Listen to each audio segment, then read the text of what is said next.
Chapter 15. Dave threw himself to the right and landed on his shoulder, rolling to the prone as a long burst from the saw tore through the air over his head.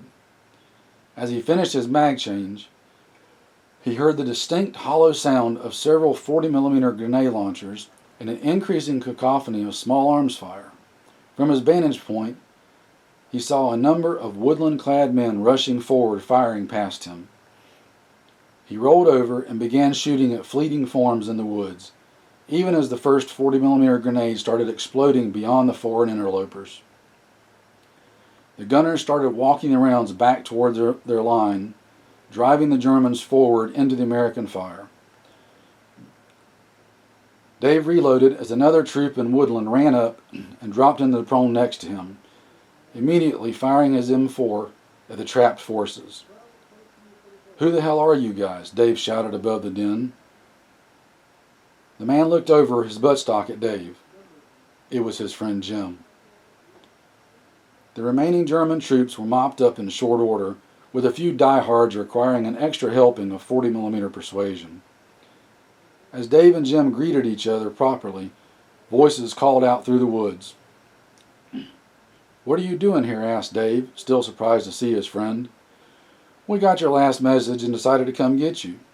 Ran into a patrol from the NHDF." "The what?" Jim smiled. "The New Hampshire Defense Forces. We'll catch you up later. Anyway, they were going the same way and, well, here we are. I had 4 kids and a couple with me. They're safe at the trucks. Listen, we've got to clean this mess up and get out of here. They may have called for backup. They've been running a few gunships near here." "All right, let's do it then. We're going to take what we can and split." Just then, an NHDF soldier ran up to Jim. "Sir, the captain would like to see you at the parking area," he pointed. "We've got some trucks we're going to take. I'll be right there. Dave, let's check it out." They walked down the now quiet path. "I've got to find my pack, if there's anything left of it." "We'll get a detail." "Hey, Private," the runner turned. "Yes, sir?" "Secure all the civilian packs and have them brought up to the captain." "Yes, sir," he replied. Calling out, he moved off. They passed 4 men carrying a poncho by the corners, straining to carry the rubberized material. It sagged from the weight of the captured weapons and equipment they had put in the center. In the woods, NHDF men were stripping the dead of their gear, weapons, LBE uniforms, and ammo. Dave stooped to pick up a discarded G36 magazine. "Who else is with you?" Jim cocked his head. "Steve, Scott, Rico, Will. We had to leave a few folks behind. We've got 20 or so DF guys." "How many Krauts?" "About a platoon." "Thanks for coming." "You do the same, but no more rescue missions, got it?" Dave broke a smile. Guaranteed. In the parking area, DF troops were loading the captured equipment on the back of a deuce. They approached a man who was wearing no rank but was obviously in charge. "This your friend Jim?" Yeah, Dave, Captain Carlson." "Thanks for the help, Captain." "Thank you. We've been trying to catch up with these guys for a few days. You led them right to us." "Well, I'll try not to be bait again." "That's a good idea if you want to stay alive," said the captain, just a hint of irony in his voice.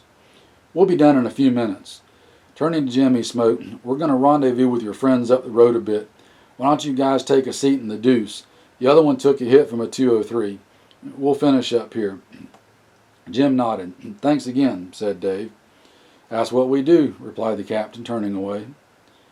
They boarded the truck, climbing up the tailgate by pulling themselves up by the safety strap. Stepping over the gear that littered the bottom of the truck, they sat on the bench seats on the outside of the bed. "Looks like they've been looting," remarked Jim, pointing at the gear. "Lots of civilian stuff, too," said Dave.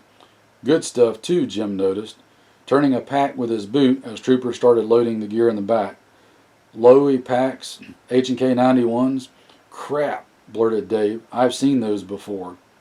He started rummaging through the gear. Benelli shotguns, USP pistols, blood. Crap. These clowns were on the trail a few days ago. Jim looked at it for a minute. They were moving in the daylight. Fires at night, thought they were high speed. Jim was silent. What could he say? "There are around 18 or 20 of them, men and women." "Load 'em up and move 'em out," the captain called. The remaining troops quickly climbed aboard as the diesel roared to life. The Deuce led the German jeep out of the parking area and turned left, following the dirt road to a paved road running left and right. Turning right, they gained speed and put distance between themselves and the battlefield. Dave sat back and closed his eyes, enjoying the feel of air on his face. It's nice to be alive, he thought. They met up with the rest of the convoy in a small town square 10 miles away. Dave and his friends enjoyed a brief union as Jim and the captain conversed. Dave introduced the Antonettis to his friends. As they were doing so, Jim came over and said to them, "We've got a Deuce and some of the captured stuff. Steve, drive the Deuce. Check the fuel. Dave, you can ride with me in Will's truck. Let's go. You folks," he pointed at the family, "your packs are in the Deuce. Why don't you guys hop on in back?" "Sounds better than walking," Tony agreed. All of the assembled men gave their approval too and moved to their vehicles, helping the Antonetti kids get into the high bed of the captured truck. Jim looked over at Dave. "Why don't you crash in the back seat? You look like hell." "Thanks," said Dave, "and I wore my best shirt too. It suits the occasion." Dave got in the truck but was too keyed up to sleep. He had Jim fill him in on recent events. The governor called out the militia and the response has been overwhelming. We have about 130 folks, men and women, in town. We found 2 other guys who were combat arms. One is a non-vet, the other Cold War. They're a little too old for direct action, but they'll be great for local staff and training. We're forming squads according to age and ability, as well as who wants to be with who. We heard from Ice Spring, the next town over. They had a whole group of guys march into town in formation, all equipped the same. Looks like a lot of small groups of friends had already formed small units before this broke. "That sounds familiar," Dave remarked deadpan. "Doesn't it, though? The basic idea is that our youngest and most capable will enlist in the DF. The rest will receive training but remain in town to give depth to the state's defense. We're calling them Minutemen, and they'll be ready to respond to an incursion beyond the border of any kind of deep penetration raid." "What about Camo?" Dave asked. "We've got a net covering the whole state with repeaters all over. The local ham clubs are all supporting the effort 100%. We're trying not to use too much long-range stuff to deny their locations to the feds and ISAF toads, but we've got some real radio nuts working for us." "How about supply?" "We're establishing that. Most folks want to be Joe Snuffy with rifle and not the delivery driver. We're doing what we can locally. Pretty much everybody has more than one gun. The problem is ammo. Not many more had than a few boxes. The state has enough 5.56 and 7.62 to last a while. That AR manufacturer, Pine Tree, they had almost filled an order for Botswana. The state bought it instead. 24,000 M4 clones, 10 mags per weapon, and their warehouse was holding the ammo, over 500,000 rounds of M855 on stripper clips. Plus, we have SIG and Exeter running around the clock. And that import house in Maine, just over the border, Millennium, they gave the state the inventory of their warehouses, tens of thousands of C&R rifles, a ton of MGs in their bonded warehouse they hadn't cut up yet, a bunch of other stuff.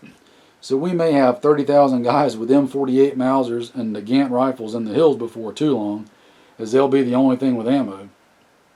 Heard they cut a tax deal for the cost. We've got the fishing fleet in Portsmouth and Maine working full-time again, and with all the farms, we won't starve. The old National Guard units had 2 companies of armor, so we've got Abrams tanks, but I hear not much ammo for them. We've got an attack helo company, 1 of Huey's, KC-135s and F-15s, and a Marine Reserve artillery unit that knows where its loyalty lies. Also, did you know there was a huge Air Force listening post up north of Jefferson? Dave shook his head. "No." "Well, not many did. I just found out yesterday. Low-key operation. They've all come over, so we've got some super ELINT, that's electronic intelligence, capabilities.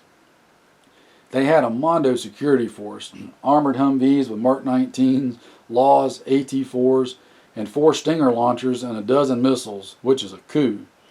All kinds of stuff is turning up too. One guy in town drove in with a German Maxim in the bed of his truck. Said his great-grandfather brought it home from the war. We got a bunch of belts of ammo coming from Millennium for it." Dave grinned. He loved water-cooled machine guns. We're coordinating with the state headquarters, and we'll be training the town as we're the most military experienced group. Well, what about Vermont? Asked Dave. Vermont lay a few miles west of their town over the Connecticut River. Well, they've got tons of folks clamoring to join us in Maine, but the Pinkos in Burlington love the UN. They would probably let the Blue Helmets rape their sisters. But we've got a huge support base there, and most of the lefties are burnt-out hippies who will just try and stay out of the whole shebang. We've got pickets all along the border with Massachusetts, but not enough. The group we whacked today was in and out of the areas for nearly a week, tracking folks down like you. They're mostly former German border police from the old days. Give the old unemployed East German cops something to do. They're not good soldiers, though. According to what we've heard, the regular German forces are pretty good. Are there any other countries besides Germany here? Asked Dave.